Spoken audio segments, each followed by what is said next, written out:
Hello viewers, management accounting এবং cost accounting এর ধারাবাহিক লেকচারে আপনাদের সবাইকে অভিনন্দন ও স্বাগতম। আজকের ক্লাসে আমরা বি পার্টের কয়েকটা গুরুত্বপূর্ণ ম্যাথ সলিউশন করে দেখাবো। ক্লাসটি শুরু থেকে শেষ পর্যন্ত মনোযোগ সহকারে দেখবেন, আশা করি সবকিছু বুঝতে পারবেন। এই ম্যাথটা এসেছিল Dhaka university BBA honours third year accounting ডিপার্টমেন্টে 2017-এ 6 নাম্বার প্রশ্নে এসেছিল। খুবই গুরুত্বপূর্ণ এই টাইপের ম্যাথ। আগের ক্লাসটা যারা দেখেছেন এটা এমনিতেই করতে পারবেন। তারপরও আমি আবার বলতেছি, ক্লাসগুলো সবাই ধারাবাহিকভাবে করবেন, দেখবেন এই কস্ট অ্যাকাউন্টিং বা ম্যানেজমেন্ট অ্যাকাউন্টিং একদম ইজি মনে হবে। The following information is obtained from the cost records of Sajid manufacturing company. Total manufacturing cost টাকা আছে 2,50,000। ফ্যাক্টরি ওভারহেড ওয়াজ 30%, মানে ফ্যাক্টরি ওভারহেড ছিল 30% আর ওইটা ছিল টোটাল ম্যানুফ্যাকচারিং কস্টের। টোটাল ম্যানুফ্যাকচারিং কস্টের উপর 30% ছিল ফ্যাক্টরি ওভারহেড। আচ্ছা, টোটাল ম্যানুফ্যাকচারিং আছে 2,50,000, 2,50,000-এর 30% দিলেই ফ্যাক্টরি ওভারহেড বের হয়ে যাবে। তারপর direct labour cost was 15% of factory overhead, মানে ডিরেক্ট লেবার কস্ট আছে ফ্যাক্টরি ওভারহেডের, যে আগে যে ফ্যাক্টরি ওভারহেড পাবো ওইখানে ওইটার 15%, ওই টাকাটার 15% দিলে পেয়ে যাব ডিরেক্ট লেবার কস্ট। আচ্ছা, কি বের করতে হবে আমাদের এখানে? কি বের করতে হবে? রিকরিড টা কি? ক্যালকুলেট দ্য ম্যাটেরিয়াল কনজিউমড, মানে ম্যাটেরিয়াল কনজিউমড বের করতে হবে। তাহলে ফার্স্ট এখানে লিখবেন given that total manufacturing cost টাকা কত? 2,50,000। টোটাল ম্যানুফ্যাকচারিং কস্ট ইকুয়াল টাকা 2,50,000 টাকা। আচ্ছা, তারপর ফ্যাক্টরি ওভারহেড লিখবেন ইকুয়াল, ওইটা ছিল টোটাল ম্যানুফ্যাকচারিং কস্টের 30%। টোটাল ম্যানুফ্যাকচারিং কস্ট ছিল 2,50,000, 2,50,000 ইন্টু 30% আসবে 75,000 টাকা। তারপরটা আছে ডিরেক্ট লেবার কস্ট, লিখবেন ডিরেক্ট লেবার কস্ট ইকুয়াল, ওইটা হচ্ছে ফ্যাক্টরি ওভারহেডের 15%। তাহলে ফ্যাক্টরি ওভারহেড কত পেয়েছি? 75,000, ওইটার 15% দিবেন, পাবেন 11,250 টাকা। ঠিক আছে। আর ওই টাইপের অঙ্ক করার টেকনিকটা কি বলেছিলাম? এখানে ধরেন ম্যাটেরিয়াল কনজিউমড বা ডিরেক্ট ম্যাটেরিয়াল কনজিউমড অথবা ডিরেক্ট লেবার যদি বের করার কথা বলে আর এই তথ্যগুলো দেওয়া থাকে, এখন একটা কথা মনে রাখবেন, এখানে ডিরেক্ট লেবার কস্ট বের করার কথা বললে আপনার ডিরেক্ট ম্যাটেরিয়াল কনজিউমের টাকাটা দেওয়া থাকবে এখানে। আর যদি ডিরেক্ট ম্যাটেরিয়াল কনজিউম বের করার কথা বলে তাহলে এই টাকাগুলো দেওয়া থাকবে। আবার যদি ফ্যাক্টরি ওভারহেড বের করার কথা বলে তখন দেখবেন আপনার উপরের যে সব তথ্য এই সবগুলো দেওয়া থাকবে, শুধু ফ্যাক্টরি ওভারহেডটা দেওয়া থাকবে না, আর যেটা বের করার কথা বলছে ওইটাও দেওয়া থাকতে পারে। ঠিক আছে, একই টাইপে করবেন। এখন প্রশ্ন হচ্ছে কিভাবে আমরা সহজে সূত্র মুখস্থ না করে কিভাবে করব। এটা দেখবেন এখানে টোটাল ম্যানুফ্যাকচারিং কস্ট যত আছে ওইটা থেকে ওইটাও মাইনাস করবেন, ওইটাও মাইনাস করবেন, এই দুইটা মাইনাস করে দিবেন, তাহলে কাজ কমপ্লিট। আচ্ছা, এখন দেখেন আমরা সূত্রটা লিখলাম। উই নো দ্যাট, সূত্র কোনটা? এটাই, total manufacturing cost minus factory overhead minus direct labour.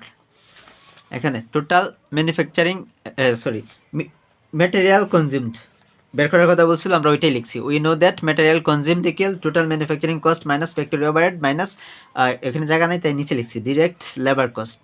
আপনারা ছোটো করে এক লাইনে লিখে দেবেন বা নিচে রাখলে সমস্যা নাই। তারপর মান বসাই দিবেন।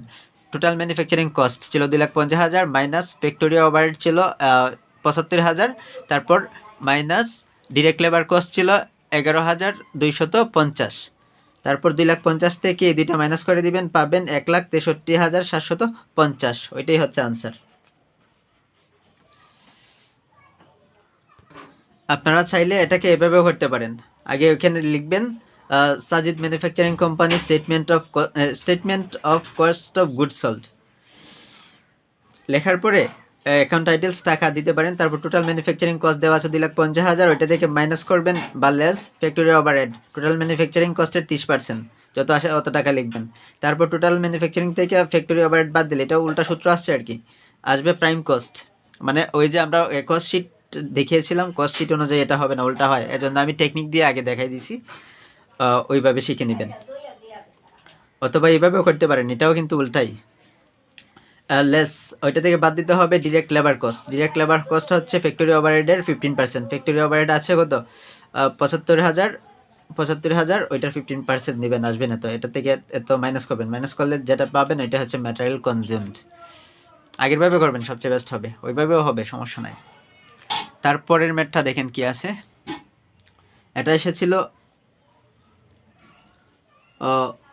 Dhaka university BBA honours third year finance ডিপার্টমেন্টে এসেছিল 2016-এ 3 নম্বরে বি পার্টি এসেছিল। ওইটা আবার কস্টশিট অনুযায়ী হবে। কস্টশিটটা যারা মুখস্থ করেন নাই তারা অবশ্যই আগের ক্লাসটা দেখে কস্টশিটটা মুখস্থ করে নেবেন, এগুলো একবারে পানির মতো সহজ মনে হবে। এখানে কি দেওয়া আছে, from the following relevant information prepare a cost sheet, মানে নিচে কিছু তথ্য দেওয়া আছে, এগুলোর থেকে কস্টশিট তৈরি করতে হবে। এখন কথা হচ্ছে এখানে কোনো কোম্পানির নাম নাই, সো কস্টশিট তৈরি করতে হলে এখানে শুধু কস্টশিট লিখে দেবেন, নাম যেহেতু নাই অযথা দেওয়ার দরকার নাই। ফর দ্য পিরিয়ড ইন্ডেড, এখানে কোনো ইয়ার ওয়ার কিছু দেওয়া নাই, সো আর কিছু লাগবে না, এইভাবে লিখে রাখলে হবে। এখানে কী কী দেওয়া আছে, ডিরেক্ট ম্যাটেরিয়াল দেওয়া আছে, ডিরেক্ট লেবার দেওয়া আছে 90% অফ ম্যাটেরিয়াল, মানে ওই ডিরেক্ট ম্যাটেরিয়ালের 90% হচ্ছে ডিরেক্ট ম্যাটেরিয়ালের, 90% হচ্ছে direct labour. Factory on cost 50% of labour, ওই ডিরেক্ট লেবারের 50% হচ্ছে ফ্যাক্টরি অন কস্ট। আচ্ছা, office on cost factory on কস্টের 75%, তাহলে অফিস অন কস্ট আছে, ফ্যাক্টরি অন কস্ট আমরা আগে পাবো, ওইটার 75% ধরে নেব।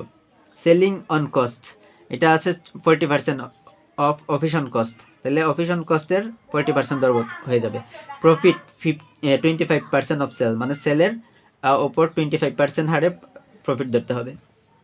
আচ্ছা, আগে একটা ছক তৈরি করবেন, ছকে অ্যাকাউন্ট টাইটেলস নামে একটা কলাম দিবেন, আর একটা কলাম দিবেন, দুইটা কলাম দিবেন টাকা টাকা। তারপর ফার্স্ট আমরা কস্টশিট অনুযায়ী ফার্স্ট কি নিব, এখানে যেহেতু ডিরেক্ট ম্যাটেরিয়াল দেওয়া আছে, সো এর আগের কাজগুলো আর করতে হবে না। Opening inventory of raw material plus net purchase, net cost of purchase raw material, এগুলো আর নেওয়া লাগবে না। আপনারা প্রাইম কস্টের আগে এখানে ডিরেক্ট ম্যাটেরিয়াল আছে, ডিরেক্ট ম্যাটেরিয়াল থেকে শুরু করবেন। তাহলে ডিরেক্ট ম্যাটেরিয়াল টাকা কত আছে 2 লাখ, এটা নেবেন। তারপর ওইটার সাথে যোগ দিবেন ডিরেক্ট লেবার, ডিরেক্ট লেবার যোগ দিলে পাবো প্রাইম কস্ট। আচ্ছা, ডিরেক্ট লেবার কত, 2 লাখের 90%, 2 লাখের 90%, 2 লাখ ইন্টু 90% আসবে 1,80,000। 2 লাখ থেকে 1,80,000 বাদ দিব, থাকবো 3,80,000, ওইটা হচ্ছে প্রাইম কস্ট। তারপর প্রাইম কস্টের সাথে আমাদের যোগ দিতে হয় ফ্যাক্টরি ওভারহেড বা ফ্যাক্টরি অন কস্ট, একই কথা। এখানে ফ্যাক্টরি ওভারহেড নাই, ফ্যাক্টরি অন কস্ট আছে, তাহলে এই 50% হচ্ছে ডিরেক্ট লেবারের। ডিরেক্ট লেবার পেয়েছিলাম 1,80,000, 1,80,000 ইন্টু 50% পাবো কত, 90,000। তারপর 3,80,000 মানে প্রাইম কস্ট, প্রাইম কস্টের সাথে আমরা ফ্যাক্টরি ওভারহেডটা যোগ করে পাবো 4,70,000। 4,70,000 হচ্ছে টোটাল প্রোডাকশন কস্ট বা টোটাল ম্যানুফ্যাকচারিং কস্ট, এখানে টোটাল ম্যানুফ্যাকচারিং কস্ট লিখে দেন, সমস্যা নেই। ওইটার সাথে এখানে দেখেন এই ওয়ার্ক ইন প্রসেস ইনভেন্টরি, মানে beginning work in process inventory, ending work in process inventory, এইগুলো নাই, বা বিগিনিং ফিনিশ গুডস ইনভেন্টরি বা এন্ডিং ফিনিশ গুডস ইনভেন্টরি, এইগুলাও নাই। সো এইগুলা নাই যেহেতু এখানে, সো এইগুলা নেওয়া লাগবে না। আমরা সরাসরি কি নিব, অফিস অন কি আছে এখানে, অফিস অন কস্ট আছে ওইটা। আচ্ছা, এটা তো সেলিং এন্ড ওই কমার্শিয়াল এক্সপেন্সেস যা আছে, এই দুইটার মধ্যে এই দুইটা চলে যাবে।